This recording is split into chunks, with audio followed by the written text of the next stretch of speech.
आज का हमारा विषय है अलंकार। अलंकार की परिभाषा, भेद, उदाहरण और प्रकार आज हम विस्तारपूर्वक जानेंगे। सबसे सरल शब्दों में अलंकार की परिभाषा।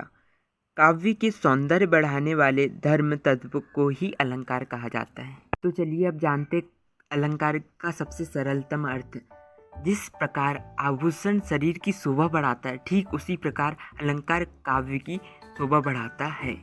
अलंकार के इस अर्थ को आपने पेपर पे लिख दिया सही तो आपको पूरे में से पूरे अंक मिलेंगे। अलंकार के 3 प्रकार या यूँ कहो कि भेद होते हैं।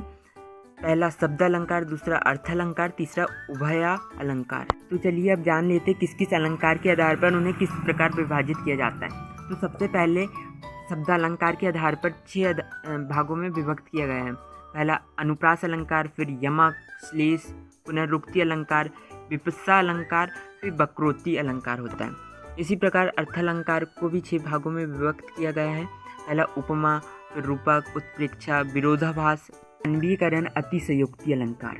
इसी प्रकार उभया अलंकार को भी 2 भागों में विभक्त किया गया है। पहला है संसृष्टि अलंकार, दूसरा है संकर। इसी तरह से क्रमबद्ध सभी अलंकारों की परिभाषा हम देखेंगे। पहला है अनुप्रास अलंकार की परिभाषा, आपकी स्क्रीन पर दी गई है। जिस काव्य रचना में व्यंजन वर्ण की 2 या 2 से अधिक बार आवृत्ति होती है, वहाँ पर अनुप्रास अलंकार होता है। अनुप्रास अलंकार के उदाहरण: तरिणी, तनुजा, तट, तमल, तरुबर, बहु, छाये। यहाँ ता की आवृत्ति हुई है, इसके लिए अनुप्रास। इसी प्रकार हम सभी अलंकारों की सबसे सरल शब्दों में परिभाषा ज्ञात करेंगे। अगली है पुनरुक्ति प्रकाश अलंकार। जहाँ एक ही शब्द का समान अर्थ में एक से अधिक बार प्रयोग होता है, वहाँ पुनरुक्ति प्रकाश अलंकार होता है। उदाहरण: पुनि, पुनि, मुनि, उकसिन, अकुलाहीन।